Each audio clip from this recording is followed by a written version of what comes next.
Ne kemi komunikim të vazhdueshëm me ambasadën e Shtetit të Bashkuara këtu dhe po diskutojmë se si mund t'i avancojmë raportet tona dhe unë besoj që kjo do të mund të arrihet, por mbase kontributi më i madh që mund ta bëjmë bashkërisht tash si shtet është pikërisht që sa më parë të mund të ecim me formimin e qeverisë dhe me normalizimin institucional të Kosovës.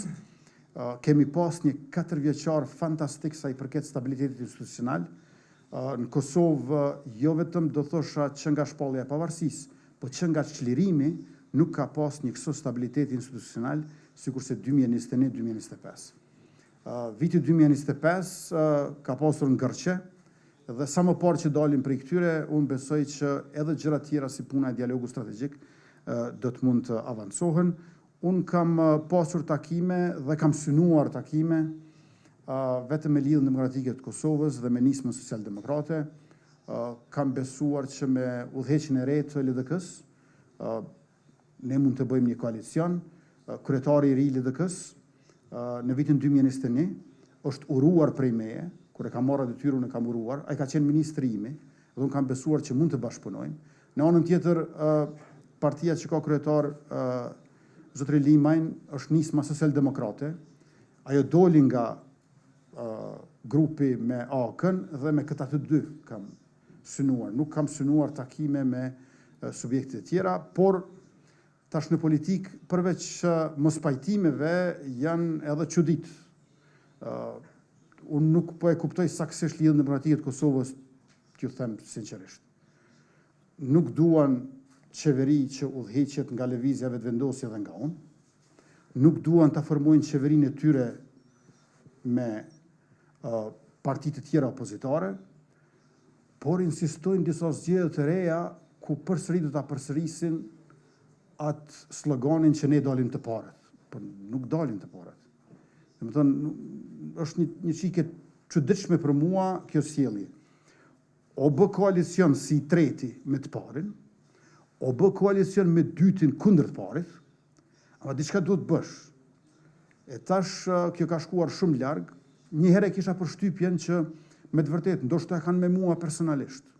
Thjesht s'duam që Albin Kurti të jetë kryeministër, edhe kjo për neve është e panegociueshme, e paimagjinueshme.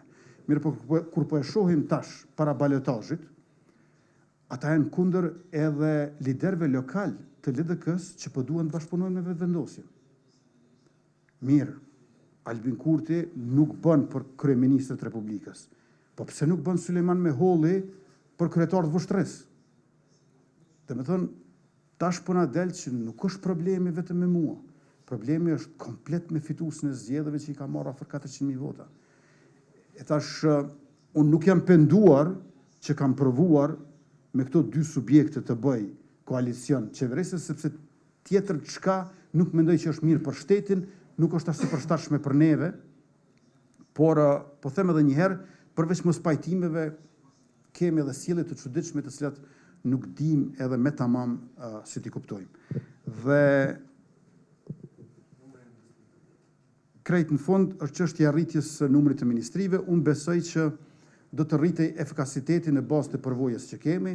Më duhet ta pranoj, më mirë është Ministria e Punëve të Brendshme të jetë ndarë prej administratës publike dhe është e rëndësishme që me administratën publike të jetë digitalizimi. Janë bërë punë të mira, por unë besoj që në mandatin e ardhshëm Ministria e Punëve të Brendshme ndarës për Ministrisë për Administratë Publike dhe Digitalizim do të ishte efikasitet shumë më i madh. Njësoj vlen edhe për infrastrukturën me transportin në njërin anë dhe për planifikimin hapësinor dhe mjedisin në anën tjetër.